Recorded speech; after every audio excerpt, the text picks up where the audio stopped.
Events are your launch pad for a lot of things that you're doing throughout the year. You do the session once and then that's it. And then you have to come up with like 85 more webinar topics. Why are you doing that to yourself? Use the stuff that you spent time doing for the event. And yeah, you can tweak like anything that's seasonal, but use those campaigns that you have at the event as a launch pad for the rest of the year. Great events create great brands. But pulling off an event that engages, excites, and connects audiences, well, that takes a village. And we're that village. My name is Alyssa. I'm Rachel. And I'm Felicia. And you're listening to Great Events, the podcast for all event enthusiasts, creators, and innovators in the world of events and marketing. Hello, everyone. What has been going on in this wide world of events? My name is Alyssa, and I am joined by co-hosts Rachel and Felicia for us to continue our conversation on what's trending in the world of meetings and events in 2025. So with that, we're going to just jump right into this conversation because we are very much knee-deep in this combo already and continue with trend number 6. So last episode, we went through our first 5 trends. Trend number 6, hotels and venues adopt smarter tools for data privacy. Interesting.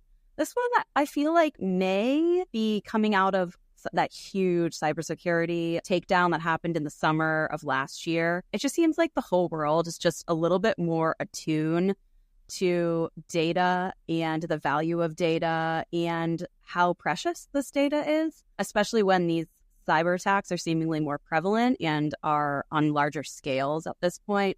I know Rachel's been working really closely with our procurement team to kind of adapt some solutions that protect our own organization from breaches like this. So, Rachel, you want to comment on that a little bit? Yeah, I think this trend isn't very new. I think it's just a continuation of policies like GDPR and CCPA and things like that we need to take into account. But one of the things that we put into place like a year or so ago was just looking at when we submitted a vendor request form or a contract for a new event. One of the things we have to mark off is, will this vendor venue get access to any data, meaning any contact data or financial data that our company can vet that. And that I feel like is standard practice, hopefully at most corporate companies. If it's not standard practice within your events organization, you probably need to ask about that because there's a lot that can go wrong when you're handling attendee lists. That's why using an event tech system, shameless plug, but it's true. That's one of the reasons why you use something for attendee data that is just a little bit more secure than using Excels, especially around rooming or especially around when you're using credit card information or personal information. There's more partnership between the venues that you're working with and the systems that you're using to, encrypt certain things that no one should see in between systems, right? Like there's credit card tokenization, which, helps you and me not see the credit card information, which everybody should expect when they're registering for something. You don't want the random employee at the company that's planning the event to see your data there. So I don't think it's new. I think it's just that hotels are cracking down more because they're worried about those liabilities. So, and a lot of that comes through events, right? There's just more to be wary of when it comes to data sharing, that if you're using technology, if you're using a passkey, if you're using a registration platform that is secure, I think that you're mostly covered by those protections, hopefully, right? But I know that hotels are really, really worried and focused on that because of all these high-profile data breaches that have happened. And their reputation's on the line, right? Like if a major chain was to experience something as large as what we saw in 2024, it could impact business for a very long time. So especially on the group business side of the house, right? And I think that's why this trend is a trend. The more I'm listening to this, the more I'm thinking, actually, typically hotels haven't been, the first to put their hands up and say, hey, let's invest in new technology. And maybe that is the change. I remember being at an event, an MPI event, and we were hosting hotelier planners, and it was great. I didn't realize I could use this. We host events, and she's just looking at what's new, what can I do? And I think maybe that is the difference, why it's a trend in 2025 of like adoption maybe is the new thing for our hotel friends. Love it. All right, let's talk about something that definitely is a trend. This word or this phrase, return on relationship, which we've seen a lot coming into 2025. Trend number 7 on our list of 9 that we're going through over the course of these 2 episodes here. Trend number 7, return on relationships is going to be an important metric. Interesting. How are we going to measure this? Well, I think the new acronym is ROR, right? Return on relationship, just because we needed another acronym in our tool belt. Because we couldn't figure out ROI, so we just rebranded it to ROR. ROR. Yeah. Everyone wants to have relationship events where they go and they just have an experience with their account or attendees or whatever it is. And they want these like personalized connections and they want to engage with people, whether it's like taking them to a game. But I think for marketers, you're like, well, how do you track if it was successful or not? And I think that that's been the biggest challenge for us. We've added a ton of relationship, let's call them shows that we attend, and then relationship events that we host.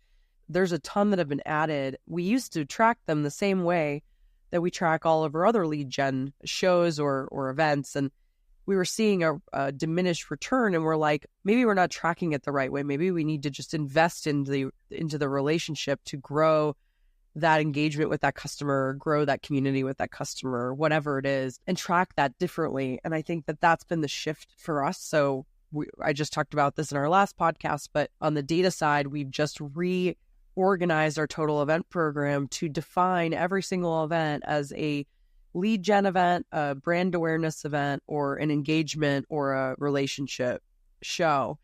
And this is the first year where we're really, really going to start like really tracking this. So it's, we always had it, but we're now putting, pen to paper saying this is what it is.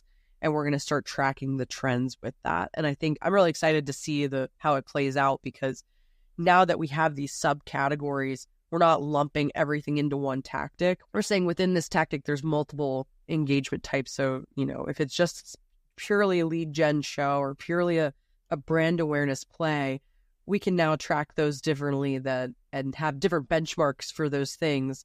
We know that we're forward investing in relationships, and maybe we don't get as many MQLs from this particular relationship show because it's not meant to be a lead gen show. It's meant to be a relationship show, and then tracking the success based off of that. What I love about this trend is that it's saying it's an important metric. That phraseology, I think it's super important, because we've been building community for a long time. We knew relationships were important. But to say that this particular metric is going to be important, I think is where, like Rachel was saying, this is going up to C-level now. The C-suite are looking and saying, okay, well, there is a relationship show. Okay, fine. Accepting of that, whereas before we would kind of say, yeah, but it was a brand awareness or it was a relationship. And they were kind of looking at it sideways, whereas now it's accepted. And even, recently we had one of our biggest C-suiters, I won't say his name, but he was saying, okay, well, how are we going to go to Cannes Lion next year? Or how are we going to Madfest? And these are like events where it's all about building relationships. It's all about community. It's all about party on the beach. It really isn't a traditional B2B, in a conference center. It's much more about how do I make friends with the community that I want to make friends with. So that's from the business to another business owner, but in a nice environment. But also, if you're doing it and you're enabling like those hosted events, people want a sense of security. So our audiences want to know, oh, I'm going to see John there. Oh, I'm going to see Sarah there. Oh, I'm going to see so-and-so there. That true community, I think the board is loving it. They're like, yes, we get it. This is important. How many of them are you doing? Tell me, where are we going? Invest more. I think the big piece for me here is how we're telling that story. The executive space is so used to kind of the revenue side, like revenue and costs. They speak in dollars, right? Like that's the currency of conversation. So this return on a relationship feels fluffy, for lack of a better word, but there's value here. And it's telling these value stories in the absence of dollars being part of it. And I think it's a tricky thing to navigate, but I do, to your point, Felicia, see a shift in the bigwigs at corporations and at any organization, really associations, nonprofits are following suit as well, to see the value of events beyond just the hard dollars, the cents, how this kind of all adds up. I know I'm saying dollars, pounds, euros, what's up for your currency? But even for hoteliers, right? For a hotelier to build up a relationship with event planner is gold. That relationship means that planner might book you again and again. planners like, oh, I know that room, I get the team, I get it. So we often, we'll take a bunch of planners to a hotel, and the hotel partner will really partner with us because they know the value of building relationship with those people that are coming to their venues. So, yeah. Do we think this is different than return on engagement? Like, are we kind of just changing the word engagement, or how is this new? I'm asking you both. I'm jostling this in my mind right now. I think relationship is solidifying something deeper than a moment's engagement. We track these engagement points, right? So, oh, great, you did this. Fine. For that event or that moment, you were super switched on, super engaged. Great. But to come again and be like, oh, I want to follow you, or I want to know what you're saying next, or where should we meet next? I think it just shifts the balance. And maybe that's why the executives are like, that's important. If someone is building a relationship with me, that's important. These engagement points were great, but they sound like planner things or marketer things. I don't think they could tap into that in the same way. I'm thinking of like a traditional sales funnel. It's like almost like capitalizing on the conversion point, right? The conversion of when one becomes something, right? To be defined as a different way. Interesting.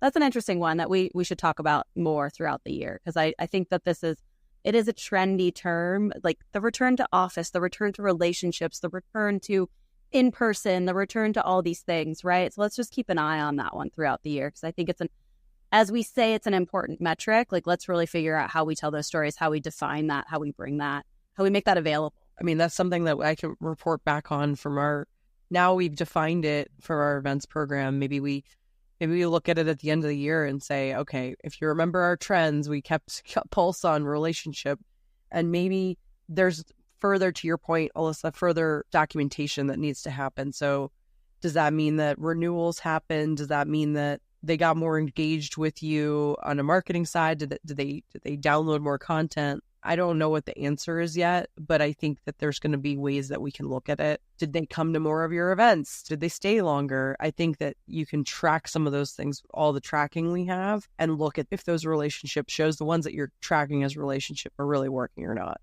Yeah, for sure.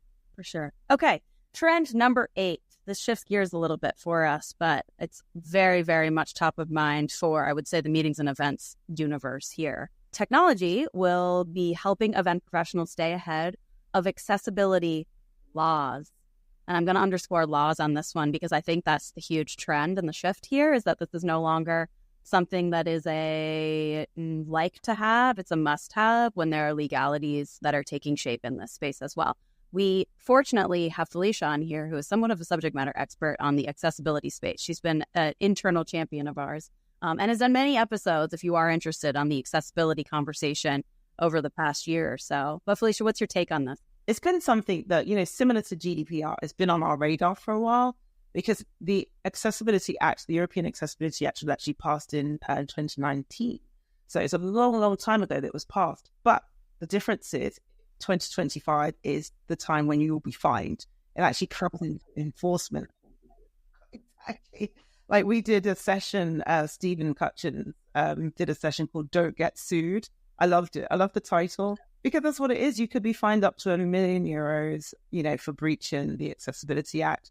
We won't go into the details on this podcast, but, we've got web content accessibility guidelines that we've been following for a while now. So that should just tell you it is from your website that you build all the way to on-site that you attend and back to your website again. I think that's the best way to look at it, because it's end-to-end accessibility.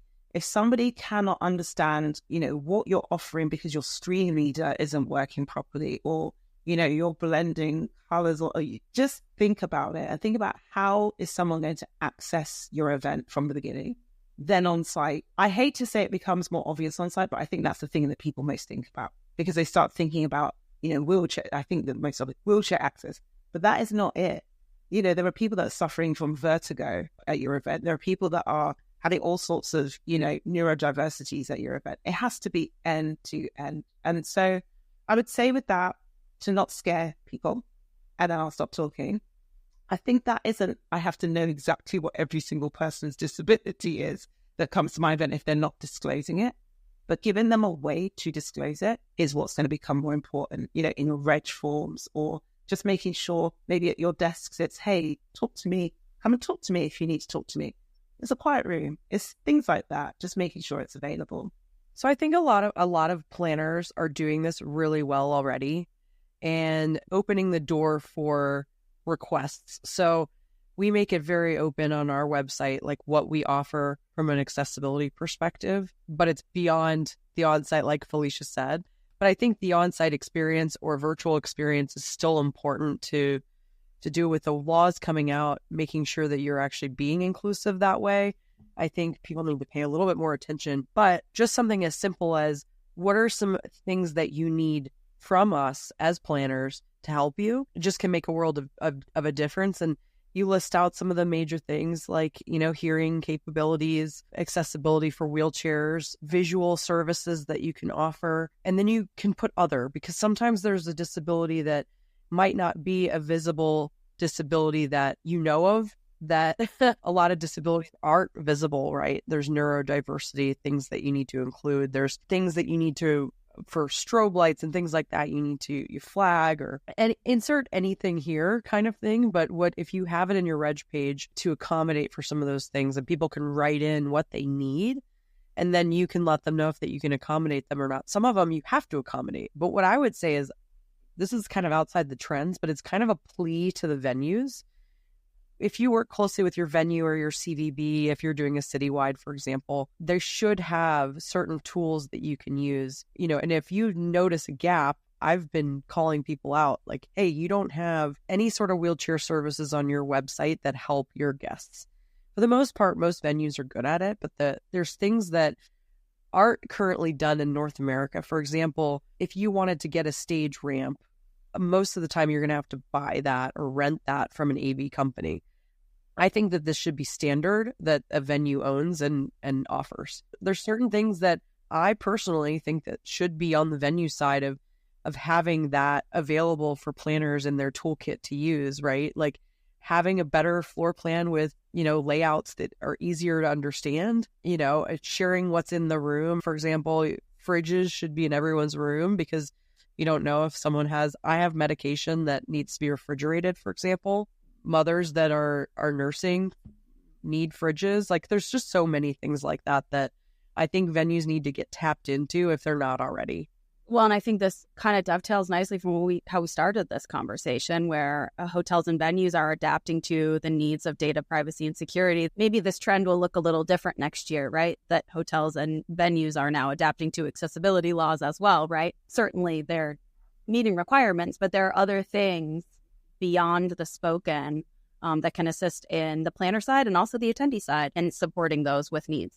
It's like up to 20,000 euros per violation, right? So what are some violations? Not creating consistent navigation across a mobile app, not enabling speech recognition in a mobile app, not providing necessary supporting documentation for what you're doing, or not developing an accessible user interface. So like a lot of these things, we started at this technology that can help you with these things. If you get the right technology, you should be able to, similar to GDPR, to remove some of the stress of like, oh, how am I going to make sure the interface is correct? So bother, just work with the right provider. And that should give you some ease. What's the short thing? WCAG. They're the web guidelines. I wish it was. And I know that, you know, like I mentioned, Stephen Fetchner, he's been working so hard to ensure that we are compliant. I'm not even sure if you said what you just said was English or not. Are you talking about the WCAG web content accessibility guidelines? Okay. All right, ladies, let's round this one out. Trend number 9, totally different, left field over here. We're going all over the map today. Event content will fuel year-round campaigns. Another one that I feel like is not so new. Yeah, I feel like we've been talking about this one since basically the pandemic, right? Let me tell you, when you see people taking notes when you're talking about this at an event, you know that no one has been doing it properly. Like, I will get on stage and be like, you should use your content all year round. You see people go, oh, brains explode. Yeah, like, you are both right. It's not new, but are people doing it? And I think 2025 is people are doing it. People are going to be doing that a lot. So I think it was more like, this is what we should be doing. It's what we could be doing. similar to the AI conversation. We could be doing this, we should be doing that. But actually, I love, in the last podcast, Rachel, you spoke about quantifying it. How much time are we saving by not making net new? Like, how much are we going to make net new versus repurpose? I think that might be that difference of being able to measure it and say how much time you saved and what we should do and what are the SOPs so that we don't constantly make content. It's something we're doing. I don't want to make half as much content this year in 25 as we did in 24. We cannot sustain it. It's too much. So we do need to just be more sustainable.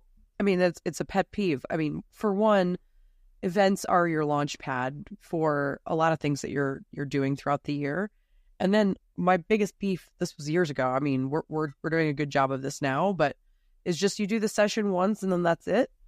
And then you have to come up with like 85 more webinar topics. Like, why are you doing that to yourself? Use the stuff that you spent time doing for the event. And yeah, you can tweak like anything that's seasonal or anything that's, a stat that changes every quarter in those decks, but use those campaigns that you have at the event as a launch pad for the rest of the year. I mean, especially your bigger events, when you have the captive audiences, use that as your campaign. This to me is being a trend is like, it should just be a standard practice, in my opinion. I have something to say on this one, and now I'm like really thinking about it. But I think this is a reflection of the event channel still being disconnected from other marketing plans. And this would be easy if we were operating on true omni-channel marketing strategy where events were part of something and the content was purpose-built. And to your point, Felicia, like some do, but many don't do this. And I think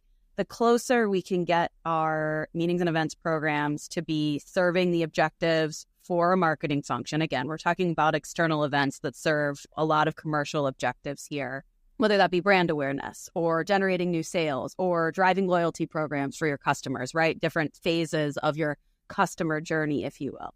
The more we can align the event programs to those objectives and understand how this is a coordinated effort with other tactics that you may be doing, like Rachel just called out, the webinars or other digital campaigns, right? Your events don't live on an island. They are serving those business purposes. You just need to have these conversations with your marketing counterparts to say, how can I help you do your job better? And conversely, they can say, to the meetings and events team, how can we infuse what we're doing on our island into your island and start to make, I don't know, what are they called? Archipelagos, when they're like all connected islands. But we bring all of it together and it starts to work in harmony with each other. This is also a geography lesson, everyone. We connect them, we got to connect the dots. And I think part of this is a reflection of how meetings and events has for so long lived in its own little tower, just invite people and do the things. And it really is more of a harmonious relationship with marketing than what it appears on surface. And then this becomes easy, right? That the downstream impact is like, yep, take that clip, put it into digital, take that, put it into social, take that, do a webinar with it. It's easy then. And here's the ease of it, right? And again, here's why this is a better trend this year than last. AI, right? Or tech. Let's call it tech, not even AI. So your video highlights, automation, your video highlights can now be done through a Cvent, right? They can. The on-demand editing can be done through a Cvent and Events Plus. Transcribing can be done through Descript. Visuals can be done through beautiful AI. You're just taking your same content, dumping it into different systems potentially, or even the same one, and suddenly you've got on-demand content, you've got even a podcast with Notebook LM. Please don't replace us, but it can happen that you take the transcript from Descript, stick it into Notebook LM, and suddenly you've got a podcast. It's just easier. And that's why then I think these trends are trends because it's not hard to do now. You just use tech. So it's easy to say just repurpose the content and then that's your campaign for the year for whatever it is. But I think that you can go one even further step beyond that for your events. You're already spending a ton of money on your event, right? If this is a big event where you have most of your campaigns launching or most of your themes launching for the year at that event, let's say you can also do additional things. So think through that content and what you need to use for the rest of the year. So let's just say it's a session on AI since we're It's our favorite topic. Let's say that session on AI, and let's say you paid a speaker, an AI speaker, to come and speak at your event. You're already paying them a fee. See if they'll do a podcast with you after that session. See if they'll do an interview. See if they'll do some behind the scenes video work so that you can use that to then fuel that campaign later.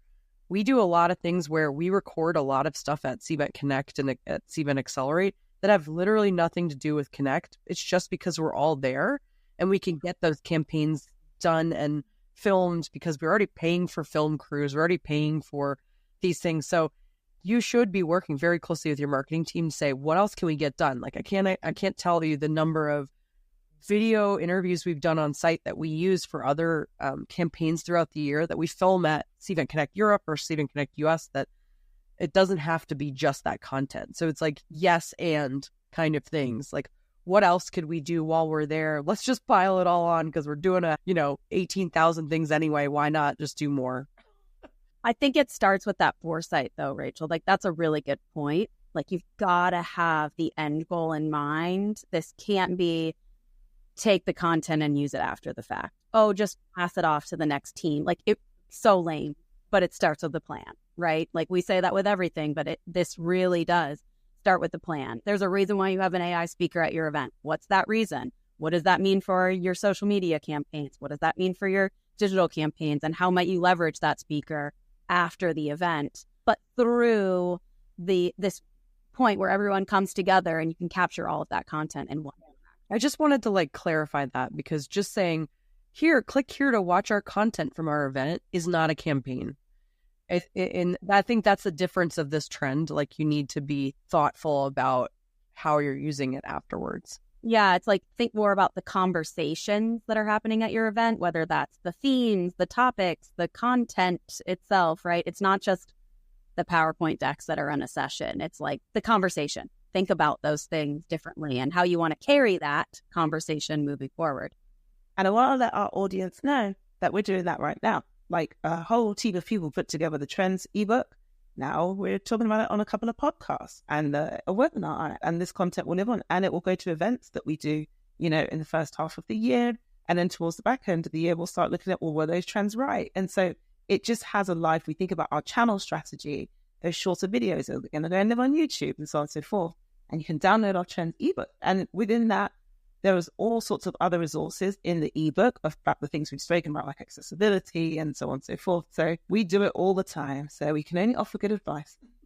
Trying to practice what we preach here every day on the Great Events podcast. So with that, Rachel and Felicia, thank you so much for having this conversation today. I really enjoy when we're all three hosts able to communicate and exercise our brains together. Being together is amazing.